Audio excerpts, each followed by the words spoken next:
Nous sommes en pleine construction, fin de construction de la deuxième édition du Festival des Cabanes. Notre envie, c'est véritablement de montrer en permanence qu'un jardin historique, même s'il date du XVIe siècle, peut aborder un certain nombre de préoccupations contemporaines.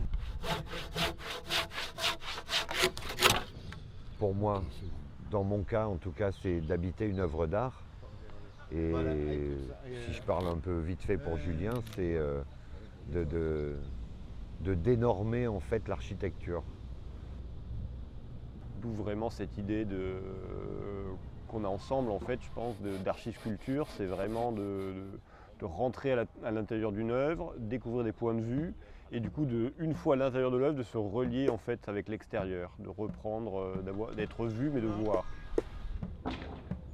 Battuto, ce jeu de Mikado à l'architecture fragile et poétique que proposent Vincent et Julien et l'ensemble de leur équipe.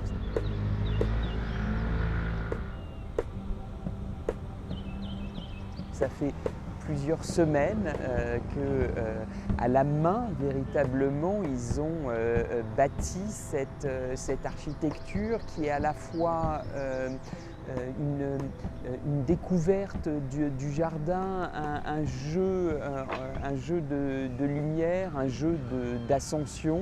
Et la pièce finale sera posée dans quelques jours, cette cabane d'observation tout en haut de l'édifice.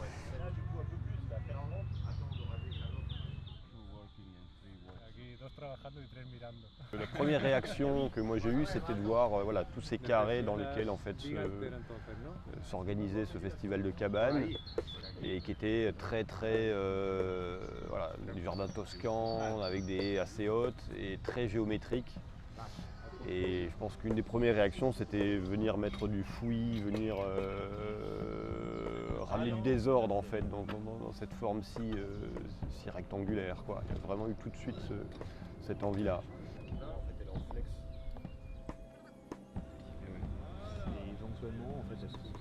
On a créé en fait un alphabet. C'est-à-dire moi, c'est une évidence de toute façon par ma sculpture, par la sculpture. J'arrive à travailler, je travaille avec les lignes. Donc les lignes qui se tendent, les lignes qui se structurent. Et le lien avec le paysage se crée comme ça sur un aller-retour et pas du tout sur uniquement un point de vue extérieur. Tac, tac, tac. Mais du coup par l'intérieur. Donc rester un architecte et un sculpteur et en même temps conserver l'enfant, enfin l'imaginaire de l'enfant qui fait une cabane. Donc ça peut être très précis, mais en même temps imaginer qu'un enfant, quand nous étions enfants ou l'enfant qui est encore en nous sera moins rigoureux que nous. Voilà, c'est encore une fois une cabane et une sculpture ébouriffée, comme on aime bien le dire. Je pense que ça nous a aussi relié à cette idée de l'enfance, des cabanes où on se cachait dans les buissons, on se cachait sous les pins parasols, des cachettes où on voit les autres et on n'est pas vu. Donc il y a une grosse partie de ce fouillis de forêt, une fouillis de buissons, c'est une grande échelle, il y a les idées de cathédrales, de formes un peu spectaculaires qu'on vit à l'intérieur, mais qu'il y a déjà effectivement quand on est gamin par un parasol ou un sol pleureur, il y a déjà en fait cet effet-là d'arriver dans une entrée très petite et puis d'un coup avoir à l'intérieur un énorme volume. Et puis comme toute architecture, on déambule, on se balade dedans. Qu'est-ce que c'est un espace? Qu'est-ce que c'est la forme de l'espace?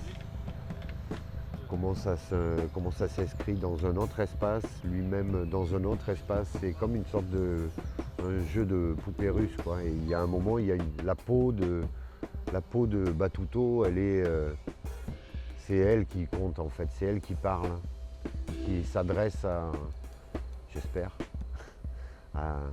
aux regardeurs et regardeuses, quoi.